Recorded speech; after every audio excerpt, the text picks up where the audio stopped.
More representation of women in politics has been witnessed across Africa, but still they face challenges as they try to break the glass ceiling.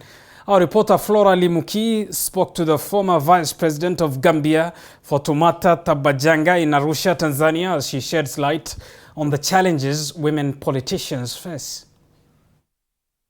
Africa as a continent continues to make impressive strides in terms of inclusivity of women in matters politics. But are we still there? Tonight, I speak to former Vice President of Gambia, Fatoumata Tambajang, to shed more light on this specific issue.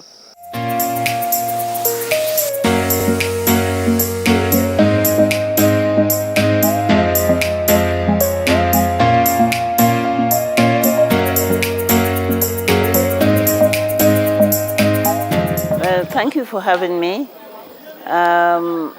Africa is rising, and of course, within the context of our movement, Africans Rising, we see some results in terms of women's participation in politics.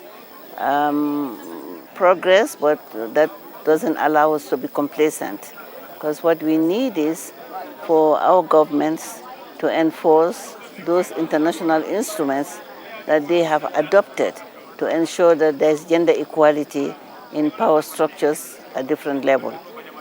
We also have the human rights instruments that demands that people be given equal opportunities in the power structures. However,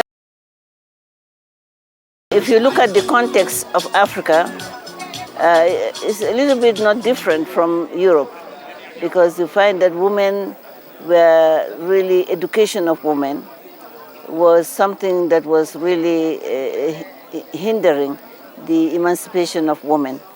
You look at the illiteracy rate of women in Africa, it's still standing stagnant. In some countries, it's like 35%, 65%, and so forth. So we definitely need to have more commitment from governments to invest in the education of girls, to invest in the enrollment of girls, in the empowerment of girls, and more importantly, for the vulnerable groups, the underprivileged girls who don't have parents to sponsor them. We also need to really create awareness and ensure that women are given space in the political process by way of the political parties, including a quota system in ensuring that they have equal participation of women in the committees. They also have equal participation in candidates, in proposing candidates. We need to go beyond just using women as statistics.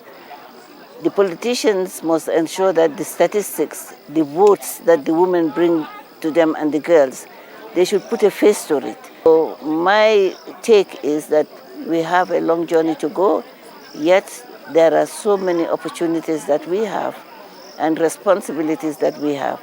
But we can't do it alone.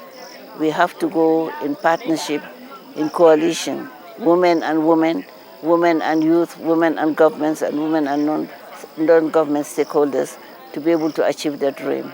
I'm here as ambassador of Africans Rising. I'm also here as a woman, in leadership. I come to inspire women who have it, who believe in themselves, but in reality, if they see somebody in leadership who has been able to achieve, to accomplish, that's an inspiration for them to say they can do it. It's encouraging young women like you, encouraging other women who are in the communities, who are doing so much wonderful work from dawn to dusk, and yet they don't have a voice. So it's like I'm here to inspire the voiceless to know that they can do it, and especially also the young people, that there are opportunities for them to take over leadership by participating from their communities, starting from their communities to the national level, and also advocating, trying to also mobilize resources, financing domestic resources to help women, particularly rural women, to have projects that will provide for them social and economic justice. And eventually, when you empower women, they would know their rights better, they will claim their rights, and they can influence, particularly influencing constitutions, which should be constitutions of the people, national development plans for the people. But at the end of the day, what does development mean? Development, by definition, is the well-being of people. And unless we have a people-centered development in Africa, and of course, looking at the 52% of every country comprising of women, you're leaving behind a large human capital that is needed for sustainable development. So we have to go beyond, engage governments to go beyond economic growth, to really focus on people-centered development, taking into considerations the aspirations and priority needs of women and young girls, eventually so that we can have gender balance, gender equity, and then we can, of course, with that drive, we can fight feminized poverty. Because if you look at the definition of poverty, poverty has a feminized face. Who is the poor? The poorest of the poor are women and young people. So in order to have that, you cannot leave anybody behind. You have the African Agenda 2063, the Africa we want. You cannot leave women and young girls from the Africa we want. You cannot have social exclusion. You have to be inclusive. You have to have democratic governance where people have equal access, share the resources that the country has. So I think I'm here to listen, also to learn. I have a lot of things to learn because learning is from the cradle to the grave. They need to be together. They need to have unity of purpose, like fighting those who don't want us to have Afro. Gaddafi tried it, they killed him. Patrice Lumumba tried it, they killed him.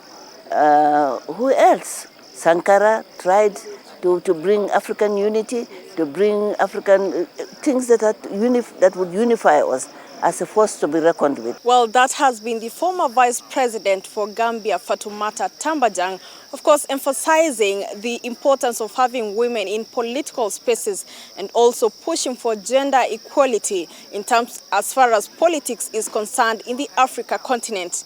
Flora Limuki, TV 47, Arusha, Tanzania.